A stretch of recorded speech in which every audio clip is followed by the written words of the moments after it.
नागेश्वर ज्योतिर्लिंग मंदिर यह एक हिंदू तीर्थ स्थल है। यह मंदिर भगवान शिव के 12 ज्योतिर्लिंग में से एक है। नागेश्वर ज्योतिर्लिंग भारतीय सनातन धर्म में एक महत्वपूर्ण पवित्र स्थल है जो भगवान शिव को समर्पित है। यह द्वारिका गुजरात राज्य में स्थित है और शिव भक्तों के लिए एक प्रमुख धार्मिक और पर्यटन स्थल है।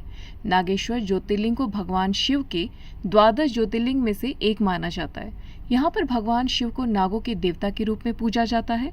यहाँ पर भगवान शिव की ध्यान मुद्रा वाली एक विशाल मूर्ति बनाई गई है जो आपको 2 या 3 किलोमीटर पहले से ही दिखने लगती है। रुद्र संहिता में भगवान शिव को दारुका वन नागेश के रूप में बताया गया। ऐसा माना जाता है कि यहाँ दर्शन करने मात्र से सारे पापों का अंत हो जाता है।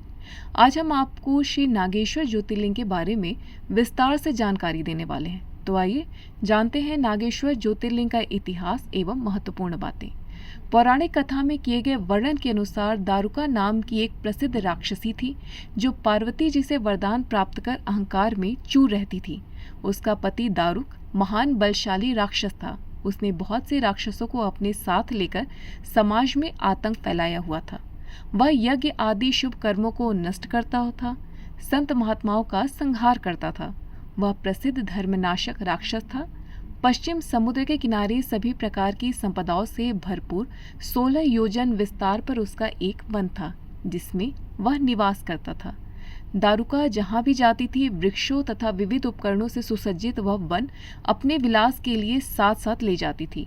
महादेवी पार्वती ने उस वन की देखभाल का दायित्व दारुका को ही सौंपा था जो उनके वरदान के प्रभाव से उसके ही पास रहता था। उससे पीड़ित आम जनता ने महर्षि और के पास जाकर अपना कष्ट सुनाया। शरणागतों की रक्षा का धर्म पालन करते हुए महर्षि और ने राक्षसों को श्राप दे दिया। उन्होंने कहा कि जो राक्षस इस पृथ्वी पर प्राणियों की हिंसा और यज्ञों का विनाश करेगा तो उसी समय वह अपने प्राणों से हाथ धो बैठेगा। महर्षि और द्वारा दिए गए शाप की सूचना जब देवताओं को मालूम हुई तब उन्होंने दुराचारी राक्षसों पर चढ़ाई कर दी। राक्षसों पर भारी संकट आ पड़ा। यदि वे युद्ध में देवताओं को मारते हैं तो शाप के कारण स्वयं मर जाएंगे और यदि उन्हें नहीं मारते हैं तो पराजित होकर स्वयं भूखे मर जाएंगे। उस समय दारुका ने राक्षसों को सहारा दिया और भवानी के वरदान का प्रयोग करते हुए वह संपूर्ण वन को लेकर समुद्र में जा बसी। इस प्रकार राक्षसों ने धरती को छोड़ दिया और निर्भयता पूर्वक समुद्र में निवास करते हुए वहां भी प्राणियों को सताने लगी। एक बार धर्मात्मा और सदाचारी सुप्रिय नामक वैश्य शिव भक्त थे। जब वह नौका पर सवार होकर समुद्र में जल मार्ग से कहीं जा रहे थे उस समय दारुक राक्षस ने उन पर आक्रमण कर दिया। राक्षस दारुक ने सभी लोगों सहित सुप्रिय का अपहरण कर लिया और अपनी पुरी में ले गया।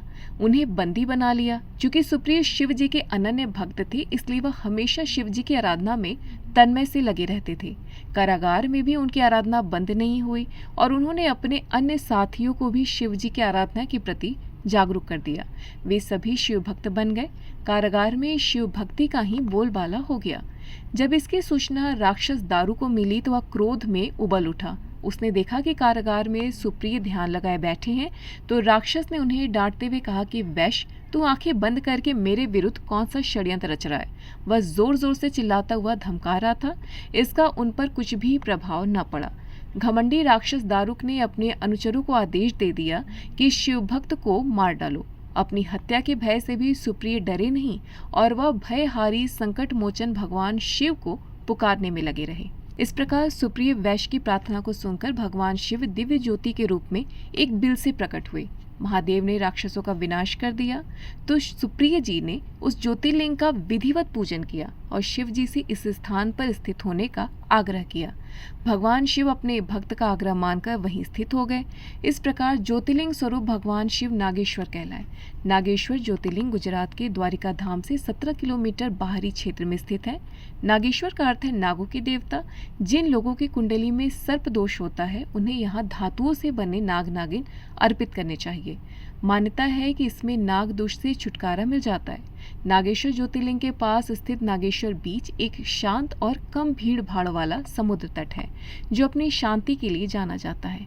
पर्यटक यहाँ प्राकृतिक सुंदरता का आनंद ले सकते हैं। समुद्र में ताजगी भरी डुबकी लगा सकते हैं या जल क्रीड़ा गतिविधियों में शामिल हो सकते हैं।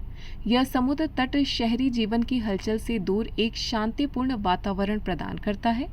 आशा करती हूँ कि आपको हमारी ये जानकारी पसंद आएगी और भगवान शिव की कृपा आप पर खूब बरसेगी।